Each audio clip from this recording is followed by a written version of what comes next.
कक्षा 10वीं में सामाजिक विज्ञान में खनिज एवं ऊर्जा संसाधन के अंतर्गत मानचित्र कैसे भरेंगे इस पर आज अध्ययन करेंगे। शासकीय स्कूल गुलनोरा से मैं मधु गुरमाड़े। तो आइए हम सबसे पहले मानचित्र कैसे बनाते हैं इसको फोकस करें।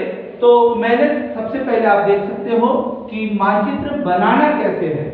तो मानचित्र, भारत का मानचित्र बनाने के लिए सबसे पहले हम यहाँ पर इस प्रकार से आप देख सकते हो, यहाँ से इस प्रकार का अपना भारत के मानचित्र की ये हो गया पहला स्टेप। उसके बाद जब हम इसी को इस प्रकार से आप देख सकते हो एरो कि किस प्रकार से भारत का मानचित्र हम सब बना सकते हैं। ये इस प्रकार से यहाँ पर और इसी के सामने ये इस प्रकार से इस बना दीजिएगा। ये हो गया। तो और धीरे से फिर इसको इस प्रकार से आप भारत के मानचित्र को बना सकते हैं। ये हमारा भारत का मानचित्र बन चुका है। क्लियर है। अब इस मानचित्र के अंतर्गत आप देख रहे हो कि ये भारत के मानचित्र के अंतर्गत हम क्या क्या परीक्षा की दृष्टि से क्या क्या इंपॉर्टेंट है, महत्वपूर्ण है, ये हमें पता होना चाहिए। तो सर्वप्रथम हम बात कर रहे हैं कि भारत के मानचित्र को, तो हम पहले दिशा देख लें।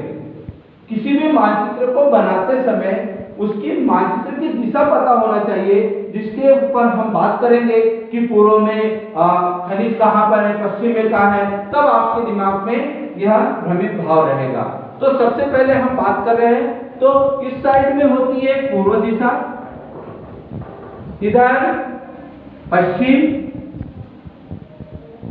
इधर उत्तर और नीचे में दक्षिण।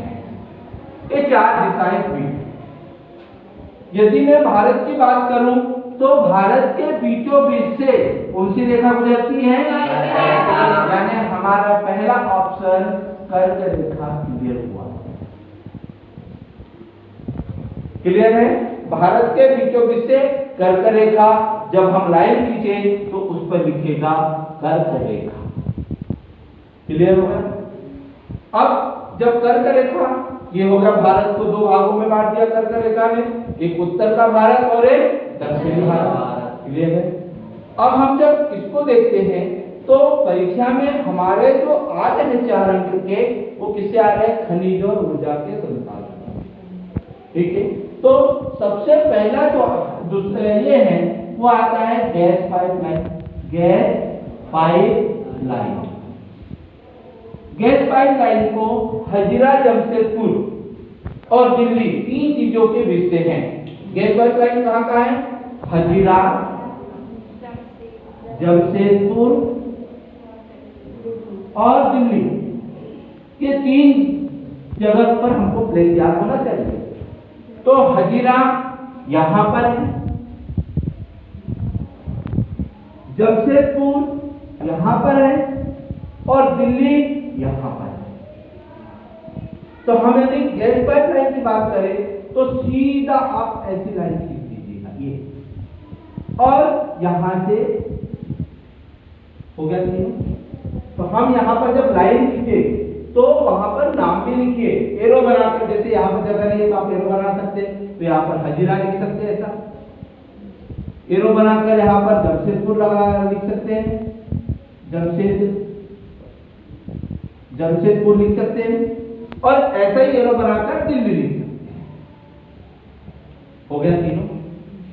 तो 1 अंक वार्षिक परीक्षा में गैस लाइन से पूछा जाएगा।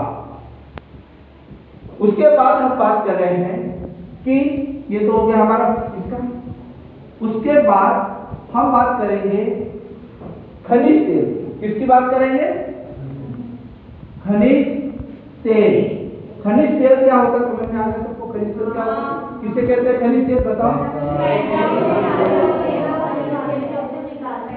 अब खनिज तेल के नाम कुछ लोग मिट्टी का तेल बोल देते हैं, कुछ पेट्रोल बोल देते हैं, कुछ डीजल बोल देते हैं, लेकिन वो खनिज तेल ही बताता है। तो भारत में खनिज तेल कहां पर है, हम बात कर रहे हैं भारत में खनिज तेल। तो सबसे पहले है मुंबई हाई।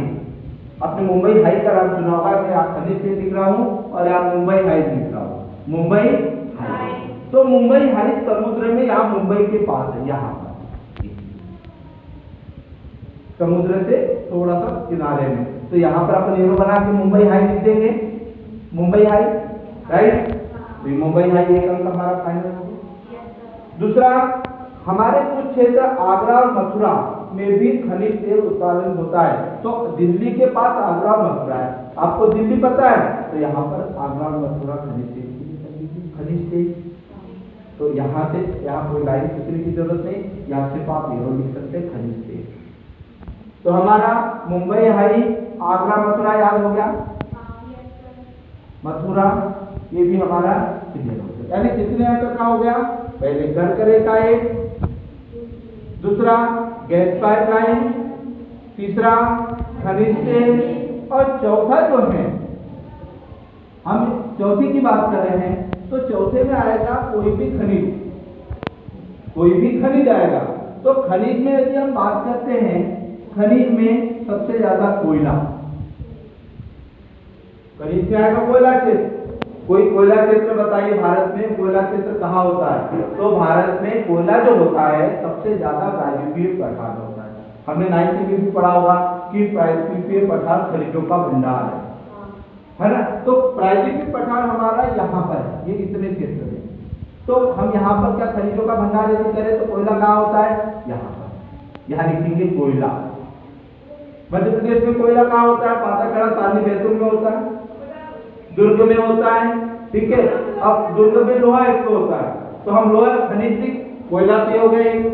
एक पश्चिम बंगाल में होता है कोयला, तो हम पश्चिम बंगाल को ये याद कर लें, ठीक है। तो ये कोयला क्षेत्र पश्चिम बंगाल में, यहाँ पर आप दर्शा सकते हो।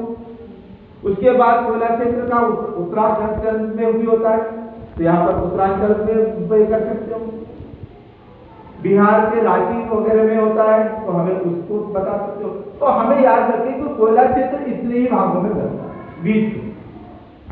ऐसे ही लोहा इसका, लोहा कहाँ होता है?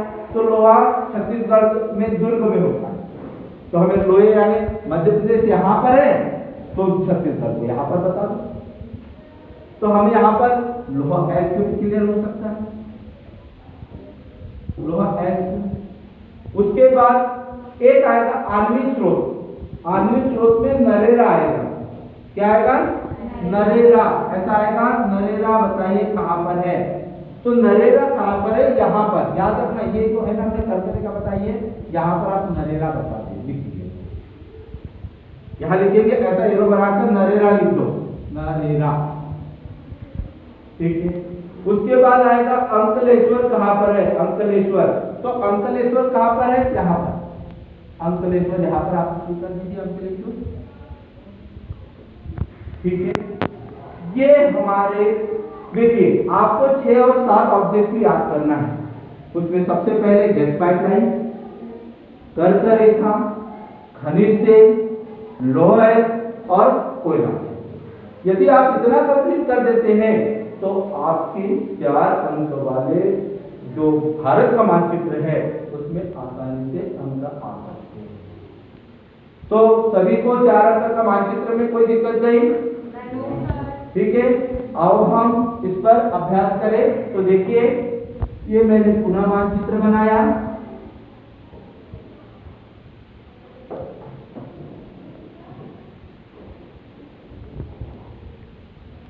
ये मैंने पुनः मानचित्र बनाया। इस मानचित्र में सबसे पहले गैस पाइपलाइन कहां पर है? सबको पता है? बताइए कहां पर है?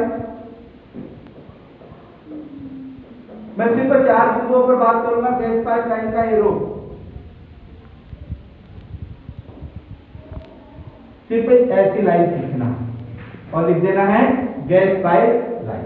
चलो, उसके बाद इन्होंने गैस पाइपलाइन का एरो बनाया, ठीक। उसके बाद हम बात कर रहे हैं कि मुंबई हाई कहाँ है?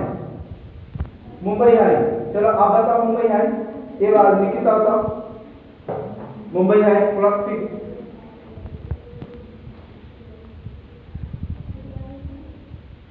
ये हो गया मुंबई हाई। देख रहे हो आप?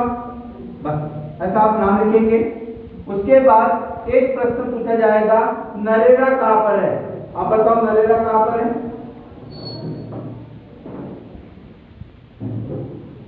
यहाँ पर नरेगा होगा, ठीक है। उसके बाद पूछा जाएगा अंकलेश्वर कहाँ पर है? आप बताओ अंकलेश्वर कहाँ पर है? और उसके बाद आपको कोयला क्षेत्र और क्या बताना है? लोहा क्षेत्र। एक एक चलिए, कोयला क्षेत्र कहाँ पर है? कोयला बताओ। ये देखिए कोयला। लोहा कहाँ पर है? लोहा क्षेत्र कहाँ पर है? लोहा भी वही है। कितने आपने पूरे बना लिए?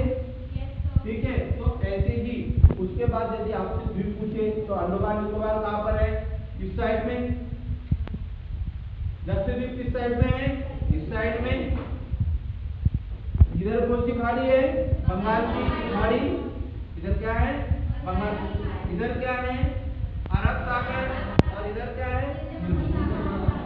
इस तरीके से भारत के मानचित्र को हम बहुत ही आसान तरीके से बना सकते हैं, सीख सकते हैं और पूरे के पूरे 4 अंक प्राप्त कर सकते हैं।